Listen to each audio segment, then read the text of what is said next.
أهلا بيكم. النهاردة هنكتشف سر من أسرار الطبيعة، صمغ مذهل بيستخدم من مئات السنين كعلاج طبيعي. يا ترى هل ممكن مادة طبيعية بسيطة تكون صيدلية متكاملة؟ ده بالظبط اللي هنعرفه دلوقتي مع بعض. الصمغ العربي الخام بيستخرج من شجرة أكاسيا سينجل في السودان وبيعتبر كنز صحي حقيقي مليان فوائد. اليافه الدايبة بتغذي البكتيريا النافعة في الأمعاء وبتبطئ امتصاص الجلوكوز، فده بيخليه ممتاز جدا لتنظيم سكر الدم. وكمان غني بمضادات أكسدة قوية بتسرع التئام الجروح، وبيلعب دور مهم جدا في تقليل الكوليسترول الضار. أما لمرضى الكلى فبودرة الصمغ تعتبر سحر، بتساعد الجسم يتخلص من السموم بشكل فعال وبتقلل مستويات اليوريا. لتنقية الكلى يومياً نتوب معلقة صغيرة من الصمغ المطحون في مية فترة ونشربها الصبح على الريق.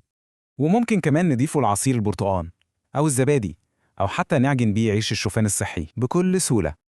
ولو اتغلى مع ينسون وشمر هيعمل مشروب سحري بيهدي المعدة والقولون جدا وبيحسن الهضم بشكل ملحوظ. وعشان نقوي المناعة ممكن نخلط بودرة الصمغ مع عسل نحل ورشة قرفة وناخد منها معلقة صغيرة يوميا. الالتزام بالجرعات ضروري، من 5 ل 10 جرام للبالغين يومياً ونص جرام بس للأطفال اللي فوق 6 سنين. الأهم هو استشارة الطبيب لو في أدوية سكر أو كلى، وعادي لو حصل انتفاخ بسيط في البداية.